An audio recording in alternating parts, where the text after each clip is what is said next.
Begini nih di BIC saudara ya, pembicara nggak pernah janjian sama worship leadernya, tapi worship leadernya bisa peka gitu ya. Memang ini saya percaya adalah kehendak Tuhan buat kita semua, amin. Saya beri judul firman Tuhan A New Way ya, jalan baru.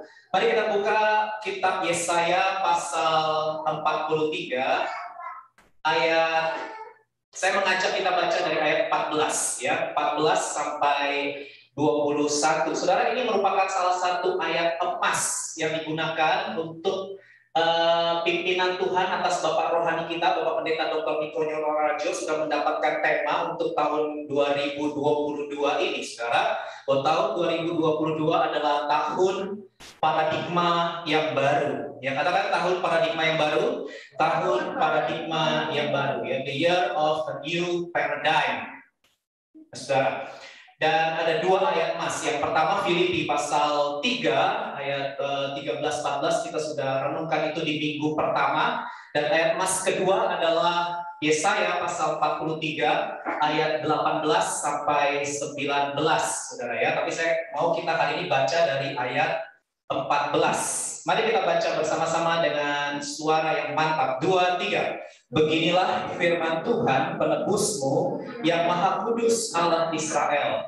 Oleh karena kamu, aku mau menyuruh orang ke Babel dan mau membuka semua palang-palang pintu penjara dan sorak-sorai orang Kasdim menjadi keluh kesah. Akulah Tuhan yang Maha Kudus, Allahmu, Rajamu yang menciptakan Israel. Beginilah firman Tuhan yang telah membuat jalan melalui laut dan melalui air yang hebat, yang telah menyuruh kereta dan kuda keluar untuk berperang, juga tentara dan orang gagah mereka terbaring, tidak dapat bangkit, sudah mati, sudah padam sebagai sumbu. Firman-Nya, janganlah ingat-ingat hal-hal yang dahulu, dan janganlah perhatikan hal-hal dari zaman purbakala. Lihat, aku hendak membuat sesuatu yang baru, yang sekarang sudah tumbuh, belumkah kamu mengetahuinya?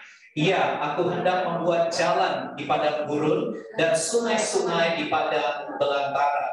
Binatang hutan akan memuliakan aku, serigala dan burung unta, sebab aku telah membuat air macar di padang gurun dan sungai-sungai di padang belantara untuk memberi minum umat pilihanku.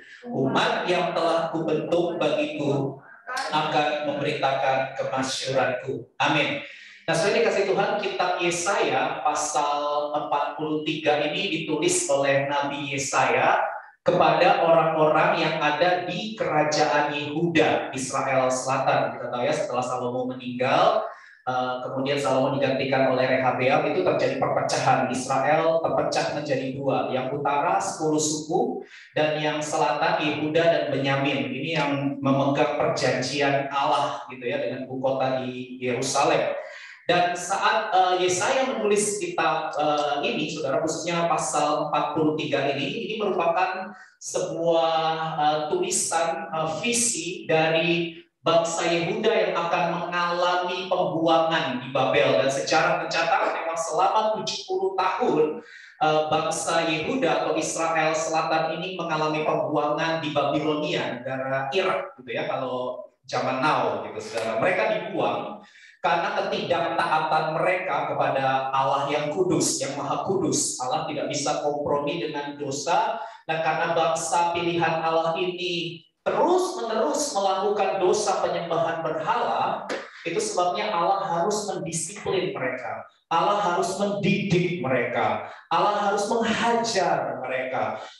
Bukan karena Allah jahat, tetapi supaya mereka kembali kepada Allah yang benar. Karena dosa penyembahan berhala itu berakibat kebinasaan. Allah tidak mau mereka binasa. Itu sebabnya Allah harus mendidik mereka dengan keras supaya mereka bertobat. Tetapi kasih Allah tetap dinyatakan kepada umat pilihannya ini, saudara. Allah memakai Nabi Yesaya untuk menyampaikan berita pengharapan kepada bangsa Yehuda. Nah, kalau sudah kita lihat ayat 18 sampai 19, tadi dikatakan firman Tuhan, janganlah ingat-ingat hal-hal yang dahulu dan dari zaman purbakala. Perhatikan, lihat, aku hendak membuat sesuatu yang baru. Jadi Tuhan mengingatkan bangsa Yehuda untuk tidak terikat tidak terbelenggu dengan masa lalu, dengan hal-hal yang ada di zaman purbakala. Ya, saya sebut ini old way atau old glory, jalan lama atau kemuliaan yang lama. Jangan terikat dengan hal-hal yang lama. Kenapa? Karena Tuhan berjanji hendak membuat sesuatu yang baru. Saya sebut ini a new way, a new glory. Jalan yang baru, kemuliaan yang baru. Nah, sekarang pertanyaannya, apa yang dimaksud dengan a new way atau jalan yang baru?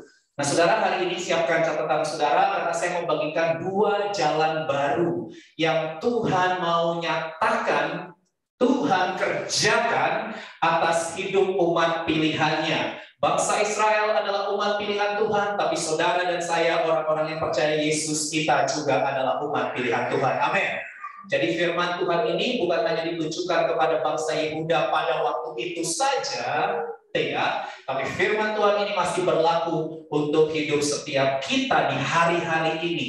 Karena kita semua juga adalah umat pilihan Tuhan di dalam Kristus. Nah, saudara, mari kita sama-sama pelajari apa yang dimaksud dengan jalan baru yang Tuhan kerjakan atas umat pilihannya. Yang pertama, jalan baru yang Tuhan kerjakan atas hidup saudara dan saya adalah sebuah jalan yang melampaui pikiran. Katakan melampaui pikiran. Melampaui pikiran kita. Melampaui pengalaman-pengalaman kita selama ini, saudara. Kalau sudah perhatikan tadi ayat 19 dan 20, sudah dikatakan Tuhan hendak membuat jalan, lihat kalimat ini, di padang gurun, di sungai-sungai padang belantara. Tuhan akan membuat air memancar di padang gurun, sungai-sungai di padang belantara, untuk memberikan minum umat pilihanku. Semua kalimat ini berbicara mengenai a new way, atau jalan baru yang Tuhan kerjakan. Kalau sudah perhatikan di ayat 16 dan 17, saudara, dari Yesaya 43 ini, di ayat 16-17 kita bisa perhatikan bahwa di zaman dulu atau di zaman purbakala Tuhan itu membebaskan bangsa Israel dari perbudakan di Mesir. Sudah tahu lah, ini kisah populer banget, saudara, ya. Dan ketika mereka lagi dikejar oleh pasukan Firaun, saudara, apa yang terjadi saat itu? Tuhan buat sebuah mujizat yang spektakuler, yaitu Tuhan membelah Laut Merah atau Laut Teberau sehingga bangsa Israel yang jutaan itu, saudara, bayangkan, bisa berjalan di tengah laut, saudara. Mereka berjalan di tanah kering. Dan ketika pasukan Mesir ikut-ikutan masuk jalan itu, apa yang terjadi? Mereka semua mengalami kematian, saudara, di dalam Laut Teberau. Itu adalah sebuah perbuatan besar yang Tuhan lakukan dulu. Ya, saya sebut ini zaman nenek moyangnya bangsa Yehuda, saudara, ya. Ini zaman dulu, zaman purbakala, Tuhan melakukan pekerjaan dan perbuatan yang besar. Tetapi Tuhan berfirman kepada bangsa Yehuda, generasi-generasi berikutnya, supaya mereka tidak terus terikat dan terbelenggu dengan pengalaman dulu yang terjadi atas nenek moyang mereka. Kenapa? Karena Tuhan sekarang mau buat sesuatu yang baru. Katakan amin. Kalau dulu Allah menyelamatkan bangsa Israel dengan jalan laut, sekarang Allah mau menyelamatkan bangsa Yehuda dengan cara yang baru, dengan jalan yang baru, bukan lagi dengan laut yang terbelah. Tuhan kreatif, nggak begitu-begitu terus cara kerjanya. Halo, amin. Tuhan akan membuat sesuatu yang lain, yaitu Dia akan buat jalan di padang gurun dan juga sungai di padang belantara. Dan pada waktu itu hal tersebut merupakan sesuatu yang tidak mungkin bisa dikerjakan oleh manusia, tetapi bagi Tuhan tidak ada yang mustahil. Katakan amin. Bilang sama kanan kiri, bagi Tuhan tidak ada yang mustahil. Haleluya. Bagi Tuhan tak ada yang mustahil. Bagi Tuhan tak ada yang tak mungkin. Mujizatnya disediakan bagimu, ku diangkat dan dipulihkannya. Amin, saudara. Mujizat itu masih ada. Dan Tuhan itu mengasihi umat pilihannya. Kalau saudara lihat apa yang dilakukan Tuhan, membuat jalan, ada air memancar, saudara ya, di padang gurun. Mana pernah ada sih di padang gurun air bisa memancar, saudara? Ya, ini sesuatu yang melampaui pikiran kita. Ini sesuatu yang melampaui pengalaman manusia yang diserap melalui panca indera yang sangat terbatas sekali, saudara. Sungai-sungai di padang belantara Tuhan buat untuk apa? Ini yang keren. Untuk memberi minum. Tuhan itu care sekali ya, untuk memberi minum umat pilihannya. Saudara, ini bicara providensia Allah. Ini bicara pemeliharaan Tuhan atas umat pilihannya. Kalau saudara adalah umat pilihan Tuhan, kita semua ada di dalam Kristus, maka Tuhan berjanji Dia akan memelihara kita sampai selama-lamanya. Amin. Kita tidak akan pernah kekurangan, dan Tuhan punya berbagai macam cara. Ada istilah bahasa Indonesia, Ferdi tahu nggak ya? Tuhan itu punya 1001 macam cara. Ya, ini istilah aja ya, 1001 macam cara untuk memelihara, untuk menolong umatnya. Amin. Tiba-tiba saya teringat lagu, kau selalu punya cara untuk menolongku, kau selalu punya jalan keajaibanmu, kau dahsyat dalam segala perbuatanmu, dan ku tenang, ya tenanglah saudara, di dalam caramu. Ya, Tuhan punya berbagai macam cara. Tuhan tidak pernah kehabisan cara untuk mewujudkan kehendaknya atas setiap orang yang mengasihi Dia. Amin, saudara. 1 Korintus 2 ayat 9 berkata, apa yang tak pernah dilihat mata, ya, yang tak pernah didengar telinga, yang tak pernah timbul di dalam hati, semua apa? Semua disediakannya bagi yang mengasihi Dia. 1 Korintus pasal 2 ayat 9. Tuhan bekerja melampaui pemikiran dan pengalaman hidup kita sebagai manusia. Itu sebabnya saya mau lepaskan pesan firman Tuhan untuk saudara dan saya di tahun 2022 ini. Bergantunglah sepenuhnya hanya kepada Tuhan. Ini sebuah pesan yang saudara harus selalu ingat sampai akhir tahun 2022 ya. Bergantunglah sepenuhnya hanya kepada Tuhan. Tahun ini adalah tahun yang tidak bisa diprediksi. Tahun ini adalah tahun yang tidak bisa dipastikan. Semua yang akan terjadi di tahun ini serba tidak pasti, serba tidak menentu. Kita nggak bisa lagi bergantung dengan pikiran, dengan pengalaman, dengan kepintaran dan kecerdasan manusia. Manusia sekarang sedang mengalami banyak kebingungan karena segala goncangan sedang terjadi hari-hari ini dan akan terus terjadi sampai ke depannya. Karena Alkitab sudah bilang yang digoncang nanti bukan hanya bumi, langit juga akan digoncang, saudara, supaya tinggal tetap apa yang tidak tergoncangkan. Apa yang tidak tergoncangkan? Kerajaan Allah. Dan setiap orang yang hidup dalam kerajaan Allah, yang bergantung hanya kepada Allah, Raja yang berdaulat itu, hidup saudara dan saya aman, tenang dalam perlindungannya. Katakan amin. Dia punya berbagai macam cara. Dan saudara, menarik di ayat 19, Nabi Yesaya menulis, Tuhan akan membuat sesuatu yang baru. Belumkah kamu mengetahuinya? Nah, ini saya tertarik dengan kata mengetahui. Ya. Nah, kata mengetahui, saudara, itu dalam bahasa Ibrani, Perjanjian Lama itu Ibrani, itu menggunakan kata Ibrani yadah. Ya, yadah itu artinya mengalami secara personal. Ini memang sama dengan kata ginosko. Ya. Jadi to know in personal way, to know in experiential way. To know personally and experientially. Jadi bukan hanya mengetahui secara pengetahuan, tetapi mengalami secara pribadi, menghidupi. Nah, itu lebih tepatnya, menghidupi apa yang kita tahu tentang Tuhan. Nah, saudara, kalau saudara baca ayat-ayat sebelumnya di kitab Yesaya pasal 43 ini, ayat 1 sampai 17, nanti saudara bisa baca di rumah ya. Di sana Tuhan itu menyatakan bahwa Dia adalah pencipta, Dia adalah penebus, Dia adalah juru selamat, Dia adalah raja, Dia adalah yang maha kudus. Ini semua konsep ya. Ini semua konsep tentang Allah.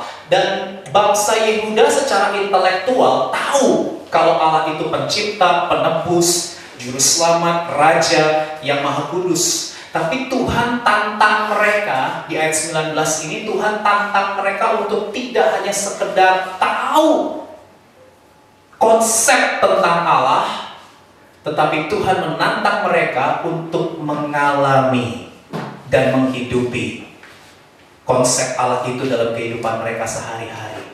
Karena saat itu mereka dalam posisi hopeless, saudara, dalam pembuangan gitu.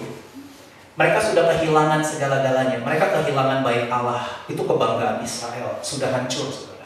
Mereka kehilangan kota yang mereka sangat agungkan, yaitu kota Yerusalem. Mereka kehilangan identitas di pembuangan di negeri asing, saudara. Gak ada yang bisa mereka harapkan saat itu. Meskipun mereka punya konsep tentang Allah, tapi mereka saat itu hidup dalam kondisi yang terpuruk. Itu sebabnya Allah mengutus Nabi Yesaya untuk kembali mengingatkan mereka untuk tidak hanya punya pengetahuan tentang Allah, tapi mari jadikan pengetahuan itu kehidupan yang kuat dan nyata mengubah hidup mereka. Amin.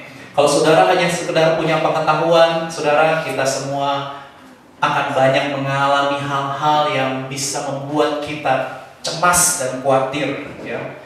Karena pengetahuan itu sangat terbatas. Tapi kalau saudara menyelami bahwa Allah itu adalah Allah yang nyata, Allah yang hidup, saudara bangun hubungan dengan Dia setiap hari. Saudara gak cuma berbicara tentang Tuhan, tapi saudara berbicara dengan Tuhan. Ini dua hal yang berbeda, ya. Berbicara tentang Tuhan itu bicara pengetahuan, tapi kalau berbicara dengan Tuhan itu bicara hubungan. Halo, tanya sebelah, kamu lebih sering bicara tentang Tuhan atau dengan Tuhan? Ya, saya berdoa kita gak cuma bisa bicara tentang Tuhan. Oh, Tuhan begini, no. Tapi kita juga punya pengalaman setiap hari dengan Dia. Amin. Ya. Nah, saudara dikasih Tuhan, saudara ada sebuah quotes yang bagus mengenai relationship with God. Ya, for relationship with God is not just having knowledge about God, ya, have knowledge, but desiring God in our heart knowledge. Jadi kalau kita ngomong soal relationship with God, hubungan dengan Tuhan, itu gak cuma sekedar bicara pengetahuan yang ada dalam intelektual kita saja. Itu penting, tapi itu tidak cukup. Kita perlu memiliki pengetahuan tentang Tuhan dong, ya kan? Tapi kita juga perlu berjalan setiap hari dengan Tuhan. Karena itulah yang membuat hidup kita senantiasa ada dalam paradigma yang baru. Saudara, paradigma yang baru menurut Kamus Besar Bahasa Indonesia itu adalah model atau kerangka berpikir, ya. Menurut Westminster itu artinya pola, model, contoh. Nah, saya mau kasih praktisnya buat saudara, ya, mengenai paradigma yang baru yang didapat oleh Bapak Rohani kita. Jadi gini, Tuhan itu bekerja dengan sebuah pola, model, dan contoh. Itu bagian Tuhan, itu bukan bagian kita, itu bagian Tuhan. Dia membuat pola, model, dan contoh. Nah, bagian kita sebagai umat Tuhan, kita harus meresponi, katakan meresponi, ya, meresponi pola, model, dan contoh yang Tuhan kerjakan itu dengan membuat cara pandang yang sesuai dengan pola, model, dan contoh yang dari Tuhan itu. Ngerti ya, saudara? Jadi, ketika saudara membaca firman Tuhan, saudara akan menemukan pola, model, dan contoh yang Tuhan kerjakan. Tapi itu secara umum. Kalau sudah baca Alkitab, kitab suci ini, dari kitab Kejadian sampai Wahyu, itu adalah pola, model, contoh umum. Tapi mengenai personal hidup saudara, mengenai kehidupan pribadi saudara, pergumulan saudara secara pribadi, saudara harus cari sendiri sama Tuhan. Prinsipnya ada di Alkitab, tapi itu prinsip umum. Yang bicara prinsip khusus, ya, mengenai pergumulan keseharian saudara, itu saudara harus punya relationship dengan Tuhan. Saudara harus punya keintiman secara pribadi dengan Tuhan, sehingga saudara bisa tahu apa yang Tuhan kehendaki dalam kehidupan personal kita. Nah, kalau kita sudah tahu itu, barulah kita punya yang namanya cara pandang. Ya, nah, cara pandang yang sesuai dengan pola, model, dan contoh. Ini sesuatu yang susah diomongin, harus dijalanin, saudara ya. Jadi ini harus dijalanin. Jadi setiap kali saudara baca Alkitab, saudara harus tanya sama Tuhan. Tuhan, apa yang Engkau mau ketika aku baca firman ini buat hidupku secara pribadi, supaya aku punya cara pandang yang sesuai dengan pola, model, dan contoh yang Tuhan mau. Itu yang disebut dengan paradigma yang baru, saudara ya. Dan ini akan banyak kita bahas di sepanjang tahun ini ya. Kalau saudara belum terlalu ngerti sepenuhnya nggak apa-apa ya. Kita akan terus membahas panjang tahun ini mengenai paradigma yang baru. Yang pertama, jalan Tuhan adalah jalan yang melampaui pemikiran kita. Itu sebabnya mari kita bergantung sepenuhnya hanya kepada Tuhan. Yang kedua, yang terakhir saudara, jalan baru yang Tuhan sedang kerjakan dalam hidup umat, pilihannya adalah membentuk kita. Katakan membentuk kita. Jalan Tuhan adalah jalan pembentukan. Nah saudara, Yesaya pasal 43 ayat 21 berkata begini, umat yang telah kubentuk bagiku akan memberitakan kemasyuranku. The people I formed for myself, then they may proclaim my praise. Nah, saudara dikasih Tuhan, dari ayat ini kita bisa memahami bahwa Tuhan bukan hanya menyelamatkan, Tuhan bukan hanya memelihara, memberkati, melindungi, dan lain sebagainya, tetapi Tuhan kita juga adalah Tuhan yang membentuk hati kita. Karena yang paling sulit ditaklukkan itu hati ya. Because you are what you love. Kita ini apa yang kita cintai ya. Desire kita ini yang membuat kita mau bergerak melakukan sesuatu ya. Setiap kita punya kesukaan ya, setiap kita punya sesuatu yang menjadi desire, sesuatu yang kita kejar, sesuatu yang kita inginkan gitu. Tuhan tahu, dan itu dia yang jadi itu yang paling susah saudara ya. Makanya sebelum Tuhan pakai kita menjadi pemberita kemasyuran Tuhan, Tuhan harus bentuk dulu hati kita ya. Karena tadi ngomongin soal free will ya, VOP. Karena Tuhan gak pernah menghilangkan kehendak bebas kita, saudara. Setelah kita terima Tuhan Yesus, kita tetap punya kehendak bebas. Tuhan tidak menghilangkan kehendak bebas itu, tidak. Jadi kita itu masih tetap punya pilihan. Ya. Tadi lagunya kan, Yesus kebenaranmu adalah. Kita tetap harus memilih. Adalah pilihanku. Nah, bicara soal pilihanku berarti nggak ada unsur paksaan. Karena Tuhan nggak mau kita taat karena terpaksa. Kalau hidup ini nggak punya pilihan, berarti ketaatan kita itu ketaatan karena terpaksa. Karena nggak ada pilihan lain ya. Udah deh aku pilih Tuhan. Soalnya nggak ada yang lain, cuma ada Tuhan. Udah Tuhan aja. Tuhan tuh nggak mau kita begitu. Makanya kita diperhadapkan dengan berbagai macam pilihan. Supaya ketaatan kita kepada Tuhan bukan karena terpaksa, karena ada yang lain, ya udah deh ikut Tuhan, bukan. Tapi Tuhan mau ketaatan kita itu adalah ketaatan karena kasih. Nah, untuk bisa mengasihi itu harus punya banyak pilihan. Halo, betul? Dari sekian banyak pilihan, siapa yang paling saudara kasihi? Nah, dalam relationship yang sehat itu perlu ada yang namanya free will, free choice. Tuhan tidak pernah menghilangkan kehendak bebas kita. Dan dia juga mengerti, sekalipun kita sudah lahir baru, ayo jujur, sekalipun kita sudah lahir baru, sekalipun kita sudah terima Yesus sebagai Tuhan dan Juru Selamat secara pribadi, sekalipun kita sudah memberi diri dibaptis, sekalipun kita sudah sekian lama jadi orang Kristen, tapi jujur, mata kita ini masih sering melihat, memilih yang lain daripada Tuhan. Halo, betul nggak? Karena kalau enggak, kita nggak mungkin jatuh dalam dosa. Kenapa kita jatuh dalam dosa? Sin is what you do when your heart is not satisfied with God. Kenapa sih kita jatuh dalam dosa? Karena kita melihat ada yang lain yang lebih memuaskan daripada Tuhan. Ada yang lain yang bisa memberikan rasa aman daripada Tuhan. Ada yang lain yang menjadi kebahagiaan kita. Nah, kita desire-nya tuh nggak mau ke Tuhan. Kita desire-nya mau ke yang itu tuh. Nah, yang itu tuh bisa banyak, sebut aja macam-macam, soalnya beda-beda, saudara ya. Dan Tuhan ngerti. Tuhan tahu gitu. Dan Tuhan nggak mau memaksa. Karena kita bukan robot, bukan mekanik kayak tadi disebut juga di VOP. Tuhan tuh nggak ciptakan kita seperti robot dengan program taat. Programnya cuma taat, nggak ada program lain. Enggak, ada program-program lain. Itu sebabnya Dia perlu membentuk kita. Supaya apa? Supaya dengan tulus kita berkata, Yesus kebenaranmu. Tuhan maunya kita tulus nih nyanyinya. Adalah pilihanku. Aku nggak terpaksa memilih Yesus sebagai kebenaran. Mengikut Yesus, itulah kesukaan hatiku. Kalau udah kesukaan, nggak terpaksa, saudara. Ku lepas semua hakku untuk mengenal kehendaknya di hidupku. Amin, saudara. Iya, kita nggak akan mau lepasin hak kita kalau kita belum menjadikan Yesus itu kesukaan. Sama menuntut hak, saudara. Termasuk yang ngomong. Manusia itu kan pada dasarnya egois ya. Jadi, coba bisa lihat YouTube-nya Pastor Dante ya.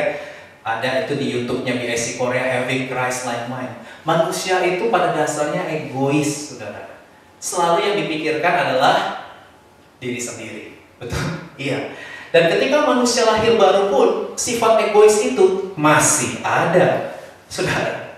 Itu sebabnya kalau saudara lihat di surat Korintus, 1 Korintus pasal 3, yuk kita baca ya. 1 Korintus pasal 3 ayat 1 sampai 3. Dari sini kita bisa lihat ya, Rasul Paulus ngomong sama orang-orang yang udah lahir baru nih. Orang-orang yang udah terima Yesus sebagai Tuhan dan Juru Selamat secara pribadi, sudah memberi diri dibaptis. Jadi ini surat Korintus ini ditujukan untuk orang percaya, bukan untuk orang yang tidak percaya, bukan. Ya. Tapi coba saudara lihat apa yang terjadi. 1 Korintus 3 ayat 1 sampai 3.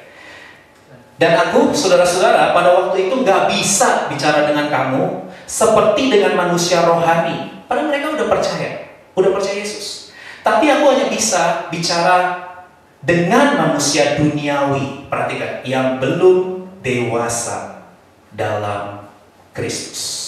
Susulah yang kuberikan kepadamu, bukanlah makanan keras, sebab kamu belum dapat menerimanya, dan sekarang pun kamu belum dapat menerimanya. Ayat 3 yuk kita baca bersama-sama. 2, 3. Karena kamu masih manusia duniawi. Sebab jika ada di antara kamu iri hati dan perselisihan, bukankah hal itu menunjukkan bahwa kamu manusia duniawi dan kamu hidup secara manusia? Saudara, dari ayat-ayat ini kita bisa memahami bahwa ternyata orang Kristen itu artinya murid Yesus ya. Kristen bukan denominasi gereja ya, saudara. Kristen itu artinya murid Yesus. Ya, jadi semua yang percaya Yesus, murid Yesus itu Kristen, bukan denominasi gereja. Nah, ternyata murid Yesus, orang Kristen itu, saudara, kalau saudara baca surat Korintus ini, ternyata mereka belum dewasa di dalam Kristus. Dan indikasi ketidakdewasaan itu adalah karena mereka berpusat kepada diri sendiri. Kenapa orang iri hati? Saya udah pernah khotbah. Kenapa orang iri hati, saudara? Karena kita punya keinginan yang tidak terpenuhi, dan orang lain punya apa yang kita mau. Makanya kita sebel sama orang itu. Halo, betul nggak? Iri hati itu dimulai dari apa? Keinginan. Keinginan yang tidak terpenuhi. Kenapa kita bertengkar? Itu kan ciri-ciri kekanak-kanakan secara rohani itu ada 2 ya. Nih, kita kalau mau lihat kita ini sudah dewasa atau belum, ya lihat aja ciri-cirinya ini, iri hati dan suka berantem, suka bertengkar, suka berselisih. Tanya sama sebelah, kamu nggak? Bukan ya. Saya percaya kita semua pembawa damai. Amin. Iya, aku lihat di wajahmu, semua adalah pembawa damai. Ya. Nah, saudara dikasih Tuhan, tapi kalaupun tidak juga tidak apa-apa. Kalau ternyata kita masih iri hati, masih berselisih, ya akui saja. Karena keterbukaan adalah awal dari pemulihan, ya. Nggak apa-apa, kalau nggak kok Dedi, saya bukan pembawa damai, saya suka bertengkar sama orang, saya masih suka iri sama orang, ya. Saya nggak senang lihat orang lain senang, gitu ya. Dan saya senang lihat orang lain susah. Nah, itu. Ya, berarti saudara masih punya problem nih. Ya, nggak apa-apa, it's okay. Akui saja di hadapan Tuhan dan tetap stay in community. Yang tetap ada dalam komunitas. Jangan mengisolasi diri karena saudara punya pergumulan karakter. Ya, jangan. Karena kita belajar menerima satu sama lain. Amin. Saya berdoa, saya kan ngomong terus ya supaya gereja ini jadi komunitas yang menerima. Ya. Kenapa? Karena kita juga sebenarnya semua tidak layak di hadapan Tuhan. Kalaupun kita bisa diselamatkan, itu bukan karena hasil usaha kita, tapi karena anugerah Tuhan. Jadi saya berdoa supaya di IGC kita bukan komunitas yang saling melukai, saling menghakimi, no, tapi kita menjadi komunitas yang saling menerima dan saling menyembuhkan. Amin. Jadi komunitas anugerah. Karena kita lihat ternyata di Alkitab pun orang-orang Kristen pun masih ada yang ini nih, iri hati dan berselisih satu dengan yang lain, ya. Nah, akar dari iri hati dan perselisihan itu adalah self-centered, kehidupan yang berpusat pada diri sendiri. Keinginanku harus diturutin, kemauanku harus dipenuhi, betul? Iya. Dan kalau saudara terus ngegas itu sama orang lain, saudara tetap gas, keinginanku yang harus dipenuhi, kemauanku yang harus diturutin. Orang itu juga ngomong hal yang sama. Kamu ngegas, aku juga sama, ngegas juga, keinginanku. Akhirnya apa? Terjadilah perselisihan dan pertengkaran karena dua ego yang tidak mau di apa ya? Lawannya gas itu apa ya? Ya, direm, thank you. Karena ada dua ego yang tidak mau direm, digas dua-duanya, ngegas, ego, digas dua-duanya. Aduh, terjadilah kecelakaan lalu lintas ya. Karena remnya belum, ngegas terus remnya belum. Itu kan salah satu penyebab kecelakaan lalu lintas. Amin. Kita harus punya rem. Kita harus punya yang namanya self control. Katakan self control, bahwa hidup ini bukan hanya tentang aku, tapi hidup ini adalah tentang Tuhan dan sesama. Dan Tuhan mengajari kita untuk mengasihi Tuhan dan mengasihi sesama manusia. Amin, saudara. Jadi harus seimbang, ya, harus seimbang. Nah, Ibrani pasal 5 ayat 12 sampai 14 juga mengajarkan hal yang sama, ya, dengan 1 Korintus pasal 3 tadi. Kenapa Tuhan harus bentuk hati kita, ya? Karena Tuhan gak mau kita terus jadi bayi rohani. Tuhan mau kita jadi dewasa secara rohani. Amin. Bilang sama kanan kiri, Tuhan gak mau kamu terus jadi bayi rohani, ya. Ya, saya punya bayi, saya senang ada bayi, tapi saya gak mau dia terus jadi bayi, saudara. 2 tahun, 5 tahun, 10 tahun tetap jadi bayi. Siapa yang mau? Orang tua mana yang mau? Bayi terus jadi bayi, 20 tahun, 30 tahun jadi bayi. Waduh, ya nggak ada, saudara.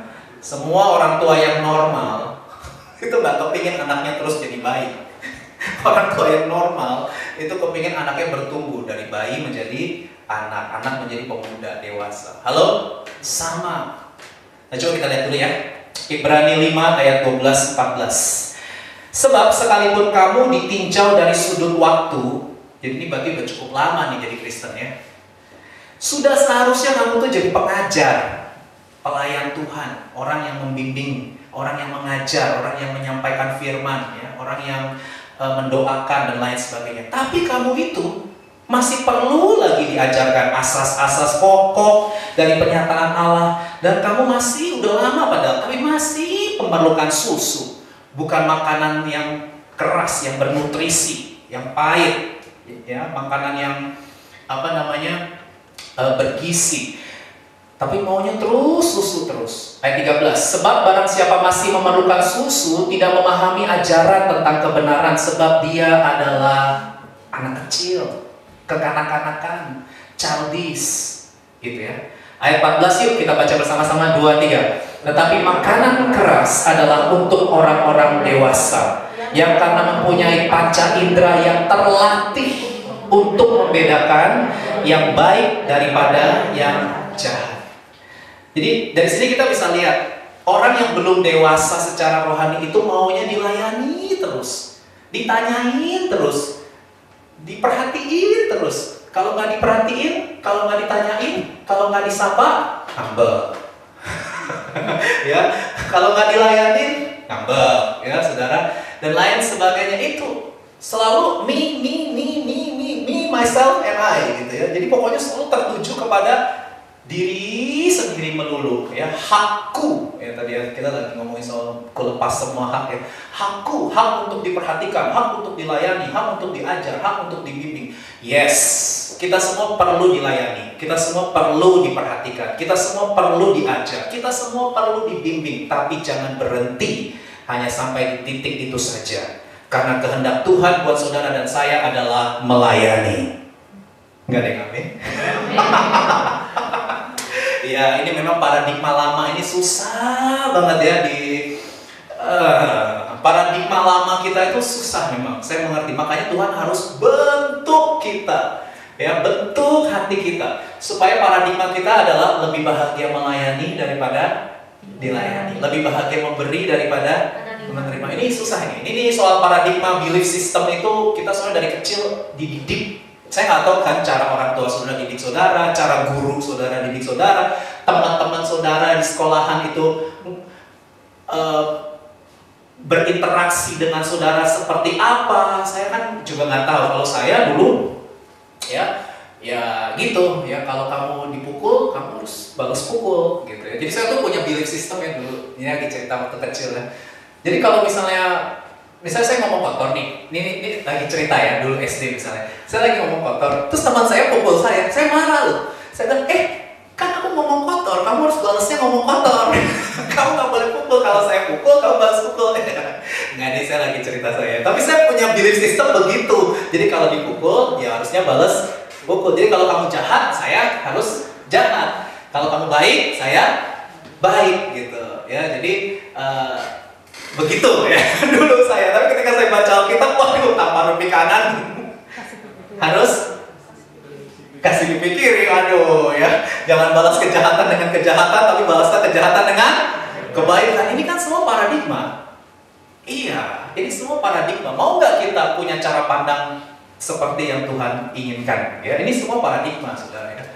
Nah, jadi dari sini kita juga bisa belajar bahwa kalau saudara mau bertumbuh dewasa secara rohani, maka saudara harus belajar untuk memperhatikan orang lain. Jangan terus mau diajar, jadilah pengajar. Amin. Ya. Jadi setelah ini yang mau pelayanan silakan hubungi saya. Ya, tapi saya bersyukur di BIC Korea ini ya, saudara ya. Ya, saya cerita ya, kita punya jemaat dengan pelayan, lebih banyak pelayannya, saudara. Haleluya. Lebih banyak yang melayani daripada yang jadi jemaat, saudara ya. Padahal kita ini usianya masih muda-muda, dan biasanya orang muda itu katanya terkenal egois. Kata dunia, orang muda itu egois, nggak mau diatur, nggak mau disiplin, nggak mau tunduk sama otoritas di atasnya. Itu kata dunia. Karena saya melihat enggak tuh, kalau kita ada di dalam Kristus sekalipun usia kita masih muda, tapi kita punya hati yang mudah dibentuk, mudah diajar, dan mau berubah. Amin.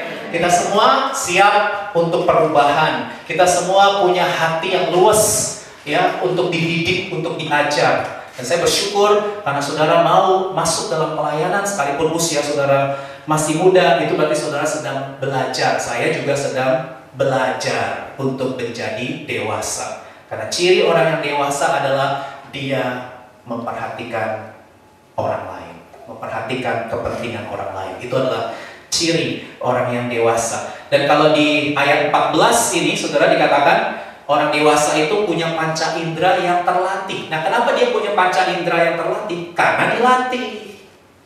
Orang nggak bisa tiba-tiba punya panca indera yang terlatih kalau nggak pernah latihan. Halo, betul nggak? Iya. Nah, menurut saya ini sesuatu yang menarik, saudara ya. Kata terlatih ini dalam bahasa Yunaninya itu menggunakan kata gumnaso. Gumnaso itu exercise, train. Dan dari kata gumnaso itu istilah gym.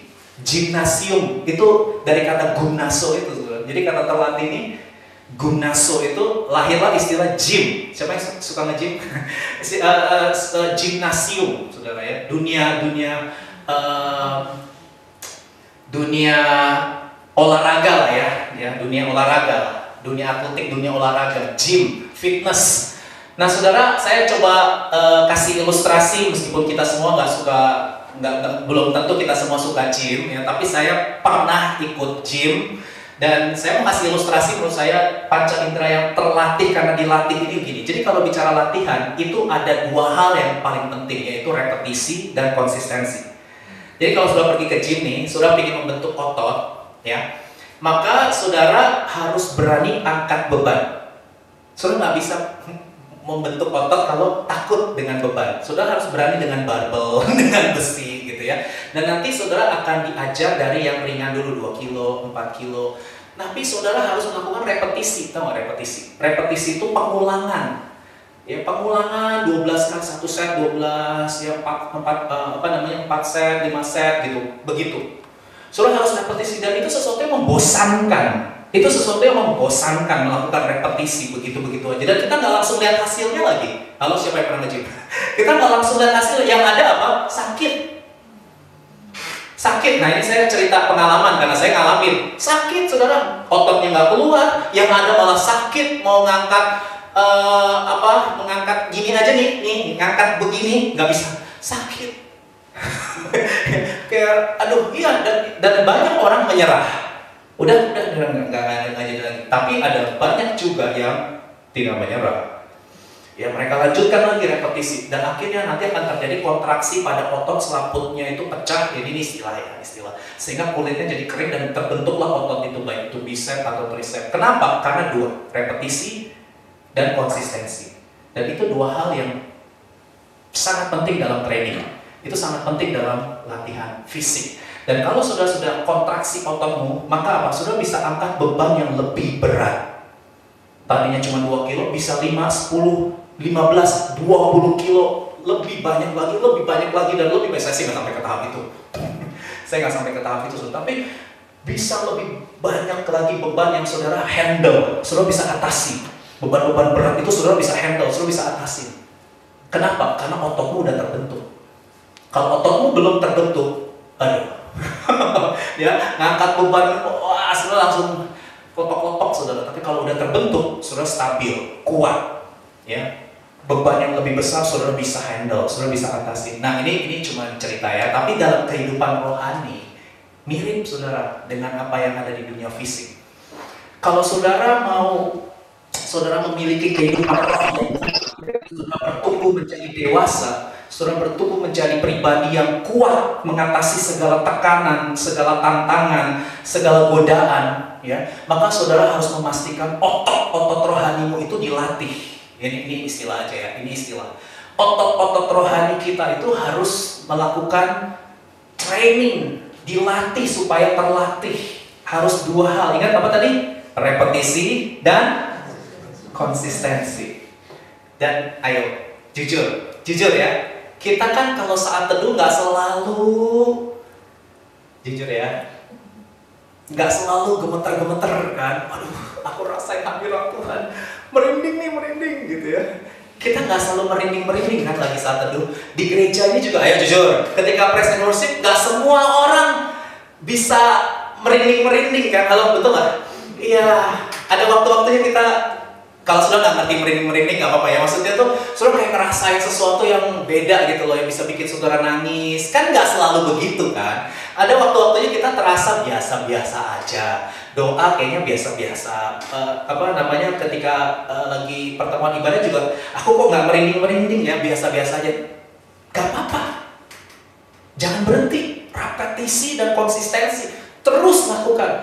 Karena kita nggak perlu merinding. Yang perlu adalah repetisi, konsistensi, dan persistensi. Karena kalau itu saudara jaga terus, saudara tekun dalam doa setiap hari, saudara tekun dalam perenungan firman setiap hari, saudara tekun dalam pertemuan-pertemuan ibadah, tanpa saudara sadari, otot rohanimu itu sedang mengalami kontraksi. Dan kau punya kekuatan yang lebih besar dan lebih kuat daripada sebelumnya. Sehingga ketika godaan datang, ketika tantangan datang, ketika tekanan tantangan datang, saudara bisa handle, saudara bisa atasi, karena saudara dipenuhi dengan Roh Kudus. Karena kau terus membangun manusia rohmu. Halo, amin. Kenapa banyak orang Kristen gampang tumbang? Begitu ketemu godaan, tumbang langsung. Begitu ketemu masalah, begitu ketemu pressure, tumbang langsung. Ya, kenapa mereka mudah tumbang? Mereka mudah sekarat. Ya, karena mereka nggak latih panca indera mereka, sehingga mereka nggak punya hikmat membedakan mana yang baik, mana yang buruk, mana yang jahat, mana yang benar. Mereka nggak punya hikmat. Kita butuh loh yang namanya kemampuan untuk membedakan kapan harus diam, kapan harus bicara, kapan harus mendengarkan, dan kapan harus tutup telinga, kapan harus berkata ya, dan kapan harus berkata tidak. Ada banyak orang masuk dalam masalah karena seharusnya mereka berkata iya, mereka berkata tidak. Pada saat seharusnya mereka berkata tidak, mereka berkata iya. Pada saatnya mereka mendengarkan, mereka tutup telinga. Dan ketika pada saatnya mereka harus tutup telinga, mereka malah buka telinga mereka. Pada saat harusnya diam, malah ngomong. Ketika disuruh ngomong, malah diam. Itu dia. Karena dodol, karena nggak punya kemampuan untuk membedakan mana yang baik dan yang jahat. Dan saya juga sering dodol, saudara ya.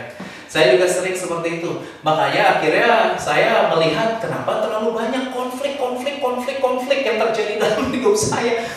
Karena saya nggak punya kemampuan membedakan. Tapi sekarang saya mau belajar. Kita semua mau belajar. Amin. Kita semua mau belajar untuk melatih panca indera kita, supaya kita punya hikmat membedakan apa yang baik, apa yang buruk, mana yang benar, mana yang salah. Kita harus punya. Tapi kita nggak bisa punya kepekaan itu kalau nggak latihan. Nggak bisa. Jangan tiba-tiba jadi berhikmat, tiba-tiba jadi dewasa. Nggak ada yang tiba-tiba nggak pernah terjadi dengan tiba-tiba. Saudara harus repetisi, konsistensi, dan persisten. Amin, saudara. Itu yang penting. Dan saya dorong berapapun jumlah kita yang ada di tempat ini, saudara ya, jangan pernah menyerah. Amin. Ya, mungkin jumlah kita nggak banyak lagi seperti dulu karena mungkin memang ada banyak pertimbangan hal ya, tapi nggak apa-apa. Karena Tuhan mau kita memulai dari hal-hal yang kecil. Mari kita belajar untuk terus konsisten. Mungkin tidak banyak orang-orang yang seperti itu di sekitar kita ya. Nggak apa-apa, biarkan mereka dengan mereka. Karena memang jalan yang lebar itu lebih banyak dipilih orang. Tapi Yesus bilang, jalanku adalah jalan yang sempit. Ya, jalan yang nggak populer, jalan yang nggak diminati banyak orang. Tapi kalau kita konsisten, kita persisten, ada di jalannya Tuhan yang sempit, yang sesak itu, kita akan melihat kemuliaan Tuhan dinyatakan di sepanjang tahun 2022 ini. Saya berdoa supaya kita semua bertumbuh, kita semua menjadi pribadi-pribadi yang kuat. Jangan takut dengan rasa sakit. Amin. Karena rasa sakit itu hanya bersifat sementara. Bahkan rasa sakit itu juga bisa memberikan pelajaran buat kita, supaya kita lebih banyak mengandalkan Tuhan dan bukan mengandalkan diri kita sendiri. Ya. Jadi saya mau akhiri dengan ini nih, kalimat terakhir saya begini, saudara. Kita kan nggak tahu secara pasti ya apa yang akan terjadi di tahun 2022 ini, saudara. Apapun bisa terjadi. Ini saya nggak mau jadi pendeta yang suka iming-iming ya. Ntar jemaatnya jadi hidup dalam alam fantasi gitu. Enggak. Saya nggak mau iming-iming. Saya mau ngomong begini. Dunia ini sudah jatuh dalam dosa. Jadi jangan berharap dunia ini perfect. Jangan berharap dunia ini normal. Nggak ada lagi yang normal, saudara. Orang-orang yang ada di sekitar kita, termasuk diri kita sendiri, ini bukan orang-orang yang perfect. Kita semua ada dalam dunia yang imperfect. Udah pada meleset semua, saudara. Jadi ada nggak kemungkinan kita mengalami hal-hal yang tidak sesuai keinginan, sesuai ekspektasi? Iya. Jangan kaget dan jangan shock dengan hal itu. Kita semua bisa mengalami apa saja di sepanjang tahun ini. Tapi satu hal yang pasti, kalau saudara berjalan bersama dengan Tuhan, maka apapun pengalaman, apapun tekanan, apapun tantangan yang akan kita hadapi di tahun ini, tidak akan membuat kita lemah dan putus asa. Kita akan tetap bertambah kuat, kita akan tetap bertumbuh mengenal Tuhan secara pribadi, dan kita akan menjadi dewasa secara rohani melalui keadaan dan situasi itu. Jangan mau ditaklukkan dengan situasi dan keadaan. Jadilah para penakluk, karena kita ditakdirkan menjadi pemenang, bahkan lebih dari pemenang. Amin. Hari ini kita belajar 2 poin. Yang pertama, ini tadi, kekuatan kita akan bertumbuh meningkat seiring dengan latihan yang kita melakukan, ya. Yang tadi saya udah cerita. Hari ini kita belajar 2 hal. Jalan baru, a new way, adalah jalan yang melampaui pikiran kita. Itu sebabnya bergantunglah hanya kepada Tuhan. Amin. Dan yang kedua, jalan baru adalah jalan yang membentuk kita menjadi pribadi yang dewasa secara rohani, yang tidak lagi berpusat kepada diri sendiri, tapi berpusat kepada Tuhan dan orang lain, supaya kita bisa menjadi pemberita kemasyuran Tuhan. Kita bisa memberitakan Tuhan kepada keluarga kita, kepada teman, kepada sahabat, kepada orang-orang yang ada di sekitar kita. Amin untuk firman Tuhan. Saya undang kita bangkit berdiri. Yuk kita nyanyi lagu tadi yuk. A new things, ya. Jesus, you're not done with me. You're doing a new thing. Haleluya. Jesus, you're not done with me. You're doing a new thing. You're doing a new thing. For all I sin, I still believe. You're doing a new thing. You're doing a new thing. Jesus, you're not done with me. Jesus, you're not done with me. You're doing a new thing. You're doing a new thing. For all I see, I still believe. You're doing a new thing. You're doing a new thing. Your love is never gonna give up. Your love is never gonna give up. You never give up. You never give up on me. Your love is never gonna give up. You never give up. You never give up on me. Your love is never gonna give up. You never give up. You never give up on me. I know it's never gonna give up. Your love is never gonna give up. You never give up. You never give up on me. Your love is never gonna give up. You never give up. You never give up on me. Your love is never gonna give up. You never give up. You never give up on me. I know. Jesus, you're not done. Jesus, you're not done with me. You're doing a new thing. You're doing a new thing. For all I see, I still believe. You're doing a new thing. You're doing a new thing. Memasuki tahun yang baru, tahun 2022. Berapa banyak dari saudara yang hari ini mau mengambil sebuah keputusan? Hidup ini adalah pilihan dan kita harus ambil keputusan. Kalau saudara mau ambil keputusan, Tuhan, aku mau berjalan bersama dengan Tuhan. Apapun bisa aku hadapi di tahun ini, tapi kalau ada Tuhan, ada penyertaan, ada kasih karunia, ada kemuliaan Tuhan, maka aku akan jalani tahun yang misteri ini dengan penuh pengharapan, dengan penuh iman, dengan penuh kasih. Bahaya, tantangan, rintangan, kesulitan, persoalan, masalah, ya. Tapi itu tidak akan membuat aku menjadi lemah dan putus asa. Tapi itu justru akan memperkuat manusia, roh manusia batinnya, sehingga aku memiliki kehidupan yang penuh dengan kemenangan, kehidupan yang penuh dengan kemuliaan. Kalau saudara mau, taruh tangan kanan saudara di dada. Hari ini ya Tuhan, Kau melihat setiap orang yang menaruh tangan kanan mereka di dada. Kami gak bisa berjalan sendirian. Kami bergantung kepadamu. Satu-satunya yang kami andalkan hanya Tuhan. Jalanmu tidak terselami, jalanmu melampaui pikiran kami, dan jalanmu membentuk kami. Dan kami bersedia masuk dalam jalan pembentukan. Kami bersedia masuk dalam jalan pendewasaan. Dewasakan kami ya Tuhan, supaya kami bisa jadi berkat untuk keluarga kami, supaya kami bisa jadi berkat untuk orang-orang yang ada di sekitar kami. Memuliakan nama Tuhan. Pakai kami ya Tuhan, urapi kami ya Tuhan. Sepanjang tahun ini menjadi tahun yang penuh dengan mujizat, terobosan, kemenangan, dan keberhasilan.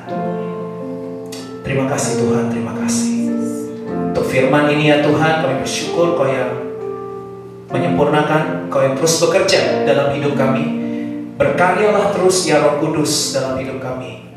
Biar kami semua punya paradigma yang baru, cara pandang yang sesuai dengan pola, model, dan contoh yang dari Tuhan saja, bukan dari dunia.